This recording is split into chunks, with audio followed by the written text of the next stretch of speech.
যোৱা কিছুদিন ধৰি মোৰ দল ত্যাগ কৰা সম্পৰ্কে এটা চৰ্চা চলি আছে আৰু সেই সম্পৰ্কে যথেষ্ট বুবাও চলি আছে আৰু সেইকাৰণে মই আজি আপোনালোকৰ সন্মুখত মোৰ মনৰ দুটামান কথা ক'ব ওলাইছোঁ।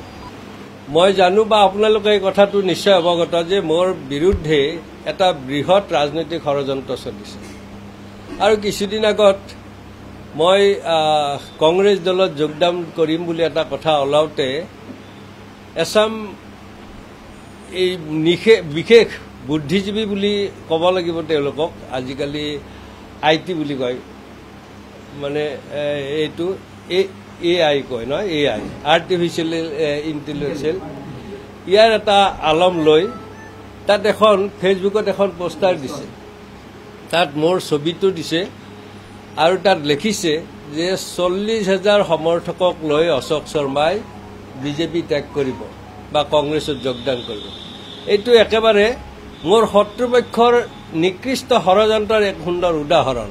কাৰণ যদি 40,000 সমৰ্থকক লৈ যাব পৰা কোনোবা এটা ৰাজনৈতিক দল থাকে তেনেহ'লে তেওঁ বহুত কিবা কানি কৰিব পাৰে। মই সিমানটো আজিলৈ কেতিয়াও কত দাবী কৰা নাই, কিন্তু সেই ষড়যন্ত্ৰকাৰীসকলে সেইটোৰে এটা বিৰূপ প্ৰভাৱ পেলোৱাৰ কাৰণে চিন্তা চৰ্চা চলাইছে আৰু মই দেখিছোঁ মোৰ সেই কথাটোৰ পিছত আমাৰ নিষ্ক্ৰিয় ভাৰতীয় জনতা পাৰ্টীৰ কাৰ্যকৰ্তাসকল সক্ৰিয় হৈ বিভিন্ন ঠাইত ঘূৰি আছে। মই কিছুদিন আগত বাঝেনীত এজন সতীৰ্থৰ এটা মন্দিৰ লোৱা ঘৰত গৈছোঁ, কাৰ্যসূচীত গৈছিলোঁ আৰু সেইটোকে এটা অপপ্ৰচাৰ চলাই কংগ্ৰেছৰ মিটিং পতা বুলি কৈ তাত কিয় গৈছিল বুলি সাধাৰণ কৰ্মীবিলাকক প্ৰশ্ন সুধিছে মণ্ডল বা অন্যান্য পৰ্যায়ৰ বিষয়ববীয়াসকলে, যিসকলে ইলেকশ্যন আহিলে বছৰ বছৰ ধৰি কথাই নাপাতে, তেওঁলোকে সেই ঘৰ লোৱা অনুষ্ঠানটোত ভাগ লোৱাৰ কাৰণেও প্ৰশ্ন সুধিছে। গতিকে তেনেকুৱা অপপ্ৰচাৰেৰে মোক তথা ৰাইজক বিভ্ৰান্ত কৰাৰ যি কথা ওলাইছে সেই কথাবিলাক মই নস্যাৎ কৰোঁ। মই 40,000 কাৰ্যকৰ্তাক লৈ বিজেপি ত্যাগ কৰিম বুলি বা অন্য দলত যোগদান কৰিম বুলি মই কেতিয়াও কোৱা নাছিলোঁ আৰু আজিও নকওঁ। মই সেই কথাটো আজি আপোনালোকৰ সন্মুখত নাৰাখোঁ, কাৰণ যি পথেৰে মই আজি এই অৱস্থা পাইছোঁ সেই পথক মই কেতিয়াও বেয়া বুলি ক'ব নোৱাৰোঁ আৰু মই সেই কথাটো কেতিয়াও কোৱা নাই।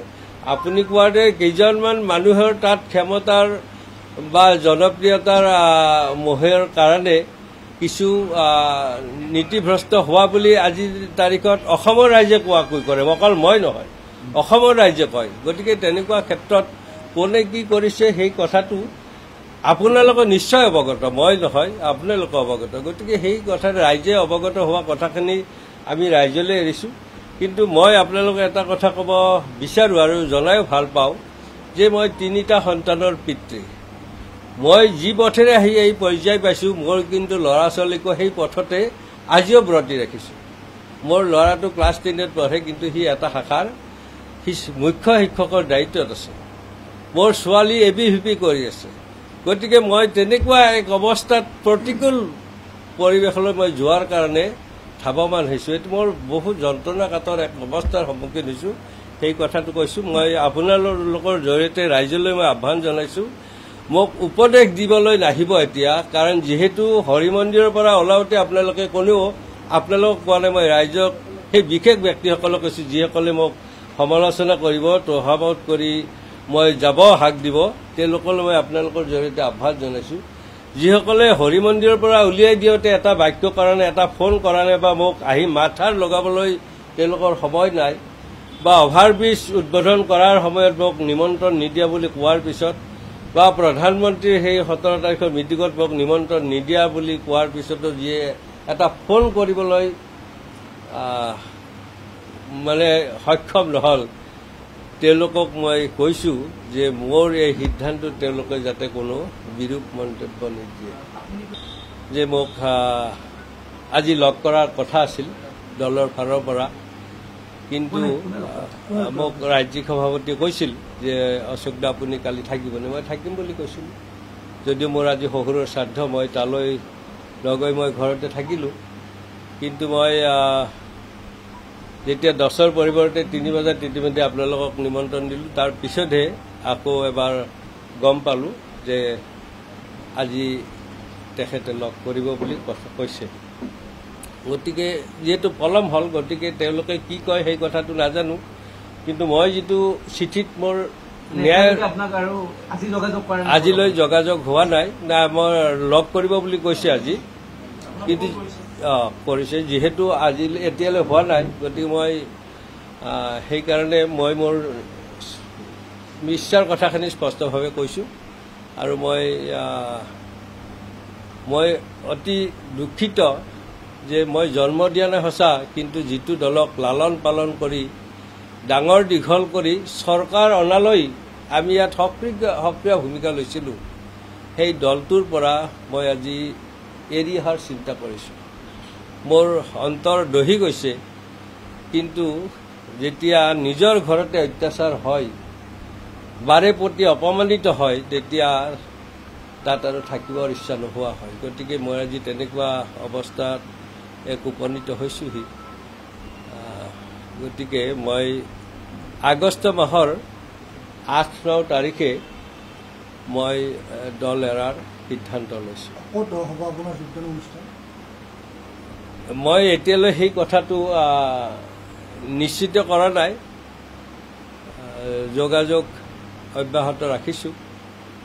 আৰু হয়, আনুষ্ঠানিকভাৱে 8 তাৰিখে বা 9 তাৰিখে মই দল ত্যাগ কৰিম। তেনেকুৱাও মই নোহোৱাৰ কথাটো অস্বীকাৰ নকৰোঁ, সেইটো লাইনতো মই চিন্তা চৰ্চা কৰি আছোঁ। মই সেইকাৰণে সময় লৈছোঁ। 8 বা 9 তাৰিখে মই যিহেতু দল ত্যাগ কৰিম, গতিকে দল ত্যাগ কৰাৰ আগমুহূৰ্তত মই মোৰ দলৰ পৰা যিটো মোৰ ৰাজ্যিক কাৰ্যনিৰ্বাহক সদস্যৰ মোৰ দায়িত্ব আছে, সেইটোৰ পৰা মই অব্যাহতি ল'ব লাগিব। মই যিটো এটা নিগমৰ অধ্যক্ষ হিচাপে আছোঁ, মই তাৰ দৰমহা পাতি লৈ আছোঁ বা এখন চৰকাৰী গাড়ীও লৈ আছোঁ,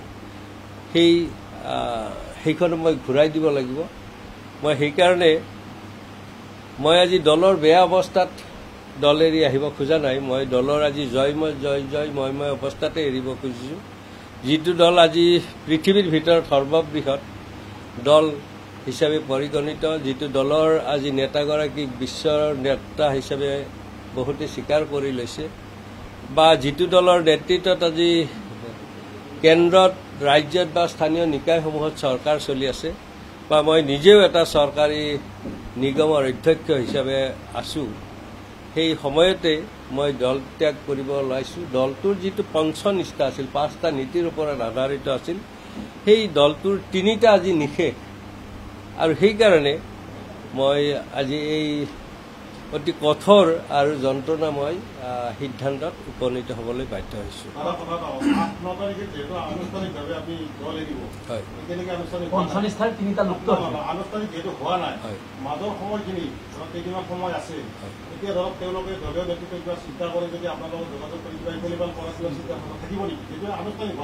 মই সেই কথাটো নাভাবোঁ। মই প্ৰথম কথা, দলৰ ফালৰ পৰা কিবা কথা আহিব পাৰে, অনুৰোধ আহিব পাৰে, কিন্তু মোৰ চিঠিখনত যি মই ন্যায় বিচাৰিছোঁ, মই কি ন্যায় বিচাৰিছোঁ, যে মই বিচাৰিছোঁ যিটো নলবাৰীত বিজেপিৰ জিলা কাৰ্যালয় হ'ল, যিখিনি মাটি মই বিধায়ক হৈ থকা কালতে আবণ্টন লৈছিলোঁ, সেই কাৰ্যালয়টোত মই প্ৰাক্তন জিলা সভাপতি হিচাপে তাত মোৰ ফটো নাই। যদি ৰাজ্যিক নেতৃবৃন্দই তাত ফটো আঁৰি দিব পাৰে, তেতিয়াহ'লে বিবেচনা কৰিম। যদি নলবাৰীৰ ফ্লাইঅভাৰখন মোৰ দিনতে তাত কামৰ শুভাৰম্ভণি হৈছিল, আপোনালোকে জানে, সেই ফ্লাইঅভাৰখনত সেই সময়ৰ প্ৰাক্তন মুখ্যমন্ত্ৰী মাননীয় সৰ্বানন্দ সোণোৱাল ডাঙৰীয়া, আমাৰ নলবাৰীৰ আন এগৰাকী মন্ত্ৰী চন্দ্ৰমোহন পাটোৱাৰী ডাঙৰীয়া, বা সেই সময়ৰ সাংসদ ৰাজেন গোহাঁই ডাঙৰীয়া আৰু বিধায়ক হিচাপে মই কামৰ আধাৰশিলা কৰি তাত ফলক এখন লগাইছিলোঁ। কিন্তু অতি দুৰ্ভাগ্যজনক, একে দলৰে আগৰখন চৰকাৰৰ মন্ত্ৰী বিধায়কে কৰা আধাৰশিলাৰ ফলকখন অভাৰব্ৰিজখন উদ্বোধনী কৰাৰ মুহূৰ্তত আমি দেখা নাছিলোঁ। গতিকে মই সেই কথাটো ৰাজ্যিক সভাপতি বা মুখ্যমন্ত্ৰীক জনাইছিলোঁ যে একে দলৰ চৰকাৰ হোৱাৰ পিছত নিৰ্বাচিত হোৱা বিধায়কগৰাকীয়ে এনেকুৱা বৈষম্যমূলক কাম কিয় কৰে। যদি আপোনালোকে ইয়াৰ ন্যায় বিচাৰ কৰি দিয়ে তেতিয়াহে মই মোৰ সিদ্ধান্তৰ বিবেচনা কৰিম। বা আপোনালোকে জানেই যে মোৰ কাৰ্যকালতে মাননীয় মুখ্যমন্ত্ৰীৰ কৰ কমলেৰে নলবাৰীত মেডিকেল কলেজৰ আধাৰশিলা স্থাপন কৰা হৈছিল। আপোনালোকে আজি দেখিছে গণেশ মন্দিৰৰ পৰা হৰি মন্দিৰলৈ যিটো ৰাস্তা উন্নীত কৰা হ'ল 10 কোটি টকাৰে মই সেই ধুনীয়া এটা আঁচনি লৈ তাত তোৰণৰ কাম পৰ্যন্ত আধাৰশিলা স্থাপন কৰিছিলোঁ। কিন্তু সেই আধাৰশিলা থকাৰ পিছতো তাত কিন্তু পুনৰ কেইজনগৰাকীমান তোষামোদকাৰীৰ দ্বাৰা আধাৰশিলা স্থাপন কৰা হ'ল। ইয়াৰ বিচাৰ যদি কৰি দিয়ে তেনেহ'লে মই চিন্তাৰ পুনৰ বিবেচনা কৰিব পাৰোঁ। কিন্তু এই কথা বাৰ্তাবিলাক ৰাজহুৱাভাৱে হ'ব লাগিব। আপোনালোকে জানে অতি দুখজনক কথা, মই বিজেপিৰ কৈছোৱেই জন্মলগ্নৰ পৰা নাথাকিব পাৰোঁ, কিন্তু অতি চালকীয়া অৱস্থাৰ পৰা থাকি আমি হৰি মন্দিৰত আজি 20-21 বছৰ আগৰ পৰা কাৰ্যনিৰ্বাহক সদস্য হৈ আছোঁ নিৰ্বাচিত। কিন্তু সেই হৰি মন্দিৰতো ৰাজনৈতিক প্ৰভাৱ খটুৱাই মোৰ সভাপতিগৰাকীক অপমান কৰি তাৰ পৰা খেদি দিয়া হ'ল। তেতিয়া এই বিজেপিৰ নেতৃত্ববিলাক ক'ত গৈছিল? একে দলৰ মই এগৰাকী দলীয় কাৰ্যকৰ্তা, প্ৰাক্তন MLA, প্ৰাক্তন জিলা সভাপতি, বৰ্তমানৰ অধ্যক্ষ হোৱাৰ পিছতো মোক তেনেকুৱা কৰাৰ পিছত কোনো এগৰাকী দলীয় সদস্যই কিয় মাত মাতি ওলাই নাহিল? সেই প্ৰশ্নবিলাকৰ মোৰ উত্তৰ দিব লাগিব। তেতিয়াহে আপুনি কোৱাৰ দৰে পুনৰ বিবেচনা হ'ব। গতিকে এইবিলাক কথাৰ যেতিয়া পুনৰ বিবেচনা হ'ব, মানে উত্তৰ দিব 8 তাৰিখৰ আগত যদি তেওঁলোকে উত্তৰ দিয়ে তেনেহ'লে পুনৰ বিবেচনা হ'ব পাৰে।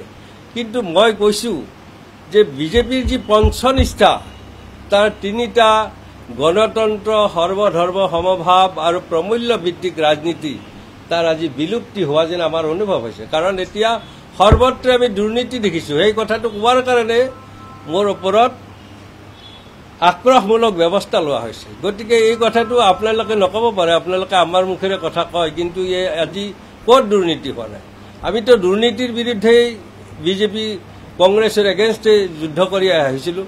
কিন্তু আজি সেই কংগ্ৰেছ আজি সমাজৰ সকলোৰে এটা প্ৰিয় পাত্ৰ হ'বলৈ গৈ আছে। কিন্তু বিজেপিক ভাল পালে তাৰ নেতৃত্বক মানুহে বেয়া পোৱাৰ কাৰণে আজি বিজেপিৰ অৱস্থা বেয়া হৈ আছে। হয়, অসমত নৰ্থ ঠাইত মিত্ৰজোঁটে 11খন আসন পাইছে, সেইটো মানুহক মিছা প্ৰলোভনৰ কাৰণে দিয়া হৈছে। 10,000 টকা দিম বুলি এবছৰ সভা সমিতিয়ে ঘূৰাই আছে, সেইটো প্ৰলোভন নহয় নেকি? লাখ টকীয়া বাইদেউ বুলি কৈ আজিলৈ পইচা দিয়া নাই, এবছৰ ঘূৰালে, এইটো প্ৰলোভন নহয় নেকি? প্ৰলোভনৰ ৰাজনীতি চলাৰ কাৰণে আমাৰ মন ক্ষোভিত হৈছে আৰু সেইবিলাকৰ কথা বিচাৰি মই চিঠিখনত লিখিছিলোঁ। গতিকে তাৰ যদি নিৰাময় কৰে তেতিয়া আমি চিন্তা চৰ্চা কৰিব পাৰোঁ।